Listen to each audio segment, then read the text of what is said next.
Glasgow has always been seen as a city of poverty, of violence, and most of all, as a city rich in the traditions of working class struggle. It's here the Scottish revolutionary John Maclean and the ranks of Glasgow's working class faced the tanks and machine guns of the British establishment.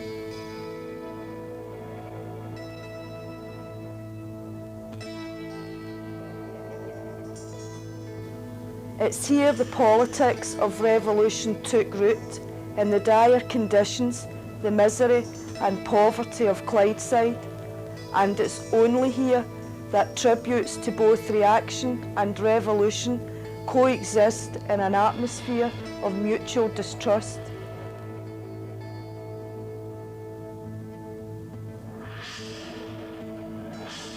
A river city whose fortunes were built on the subjugation of other nations, its architecture reflects the opulence of its long-dead tea and tobacco barns.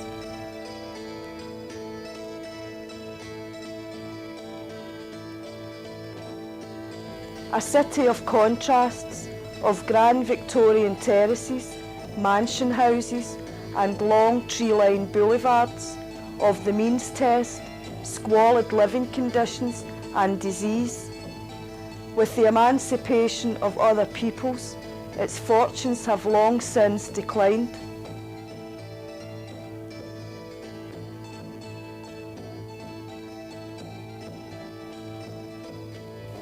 The Clyde, once the city's lifeblood, lies still in barn. Only the Carrick, an old tea clipper, remains, a remnant of the past, a symbol of the city's decay.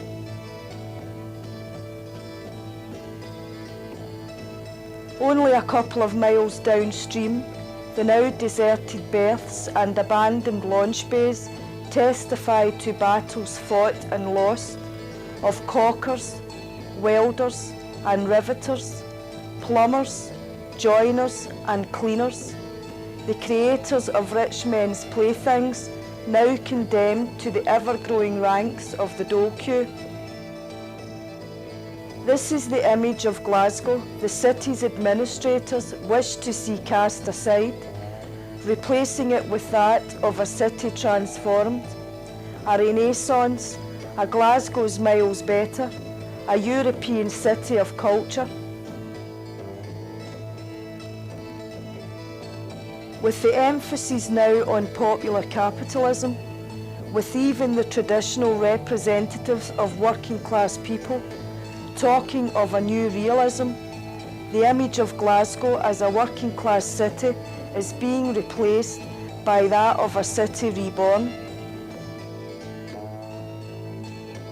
On the site of Glasgow's once flourishing docklands sat the site of the Glasgow Garden Festival, a collection of white-knuckle rides, theme parks and nostalgia, casual amusements for the casual visitor. Like similar projects destined for development by the property speculator.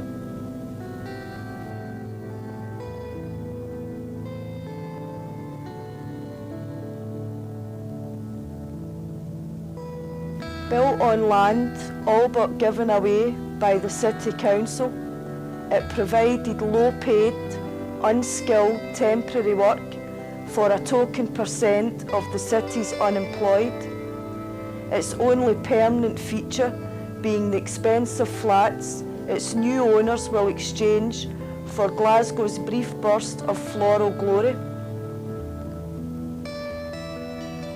Glasgow's old merchant quarter, once housing the city's fruit and fish markets, its buildings redundant or derelict, have become a base for the city's new financial elite.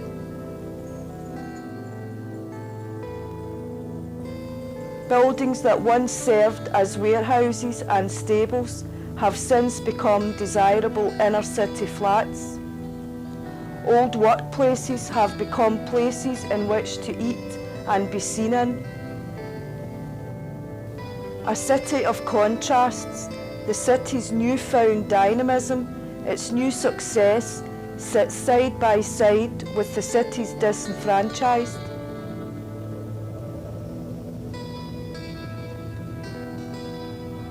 Bright new shopping centres beckon to those with money, while the city's alternative shopping area caters to those without.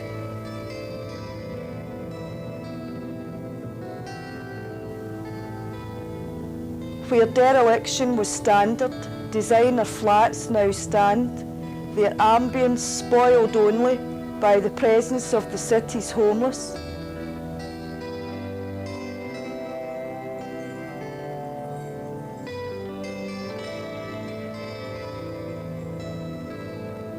The Clyde, once the city's lifeline, is now a pedestrian precinct, a walkway, a panorama of a city in decline, landmarked by the city's massive new court complex with accommodation for over 2,000.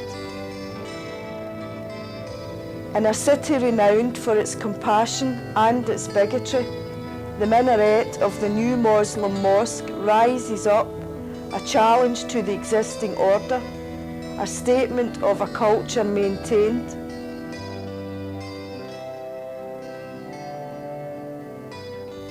In a city increasingly plagued by violence against its ethnic minorities, we foster an image of support and understanding, when in fact all we offer is a smile and a nod.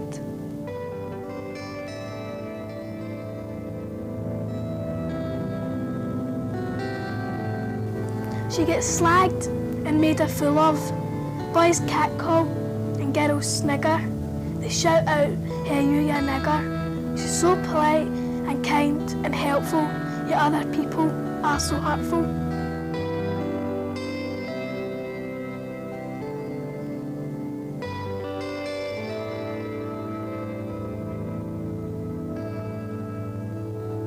In what's been described as a Rococo monster, the city's fathers, in their headlong rush to embrace the ideas of popular capitalism, have abandoned the city's working class.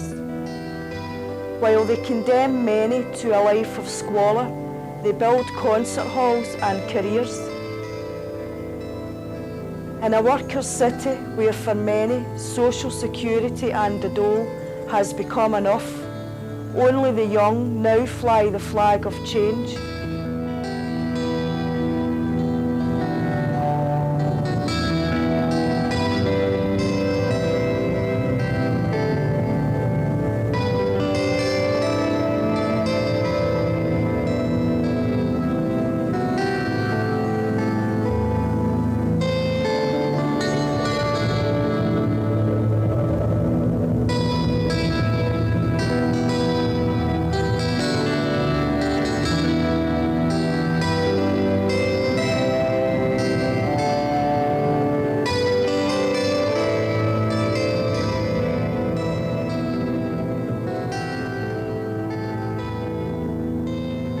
In our year as European City of Culture, visitors to the city will take in the beauty of the city's parks, art galleries and museums, the grace and beauty of the ballet, the delights of the performing arts, the theatre, opera and street buskers, high prices and cheap decor, whores and comic singers, icing on a stale cake, a spectacle for the few.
pure dead brilliant.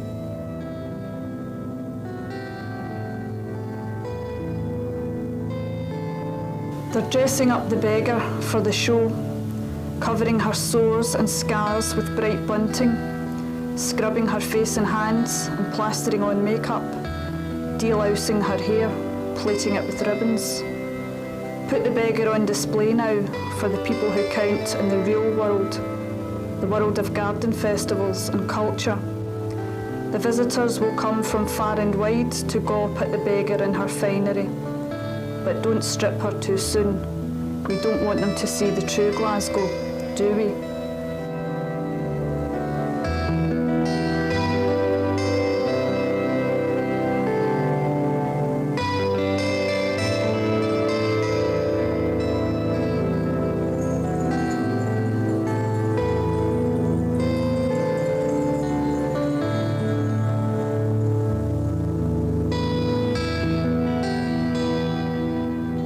A city polarised between the have and the have-nots, between those struggling to exist on next to nothing, those living with the realities of Thatcher's Britain, those with nothing else to lose, and those who promote the myth of entrepreneurism and enterprise. A city consumed with its own importance, dressed up to impress everyone but those who live here.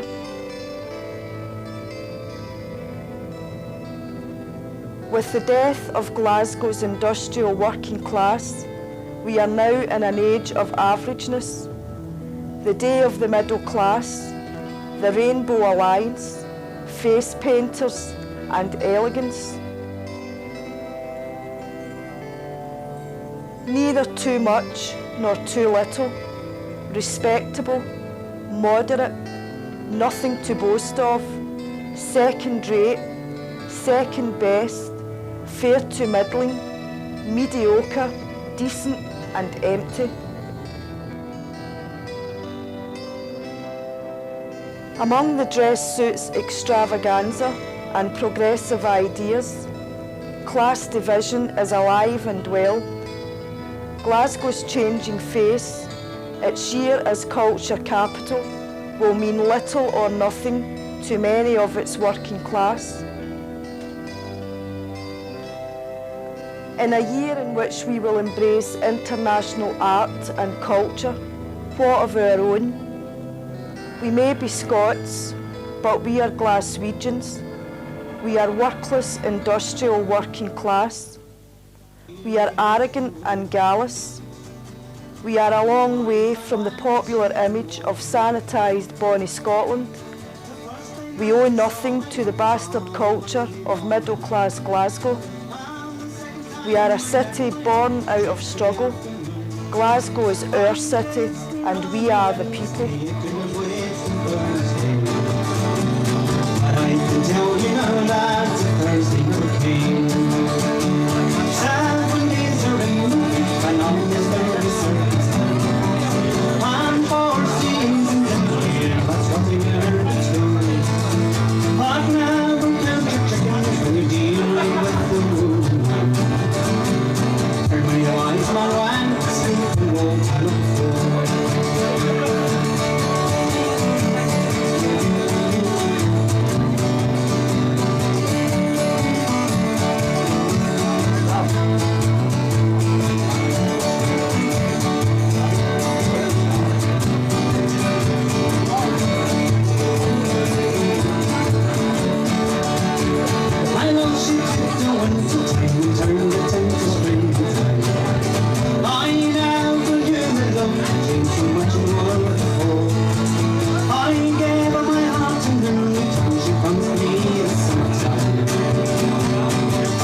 Culture in Glasgow is what you can afford. Culture based on the ethos of capital, greed and elitism. Recognition prestige and status, a crust of international acceptance built on a festering bed of poverty, discontent and anger. Only a few miles from the glitz and glamour of Glasgow's city centre sit the vast dun-coloured tenemental townships of Glasgow's peripheral estates. Estates whose names, Castlemilk, Easterhouse and Drumchapel, mask economic ghettos whose environment and ambience would take your breath away. It's here awash among projects, initiatives, social workers, community workers, professionals and pink politics, Glasgow's working class communities struggle against the policies of moderation and the harpies of social control.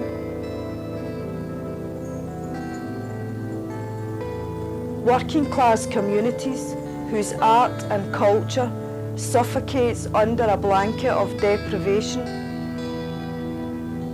Working class communities whose culture reflects the emotion and experience of those of us who live and work here.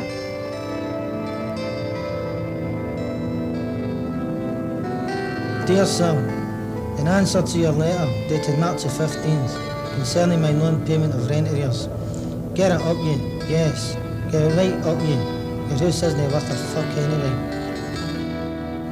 During our year as European City of Culture, in a Glasgow that is without doubt miles better, will we guide the city visitor round the city treasures? Will we talk of our newfound success? Will we take them through our housing estates, Easterhouse, splendid only in its uniformity, Castlemilk in its size, and Drumchapel in its isolation? Will we show the city visitor the thousands of houses black with damp? When we talk of our Renaissance, how will we, by means of our statistics, describe the feelings of hopelessness and despair felt by many of the families who live here?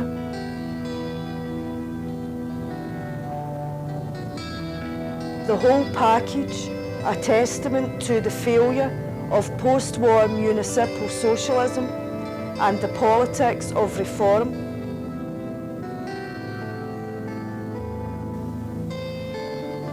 When our children look back in years to come, what will they remember of us? Will they remember the Merchant City designer apartment? The floodlit monuments to the long dead? Will they remember the ballet and our year as Culture City? Will they remember the bright lights, the city fathers and the tourist attractions? Will they remember our racism, our bigotry, tokenism and our very own brand of social apartheid? Will they remember the slums, the squalor and the poverty, the damp housing and the dole queues? Will they remember the broken promises, the sellouts and the lost jobs? Will they remember that we were miles better?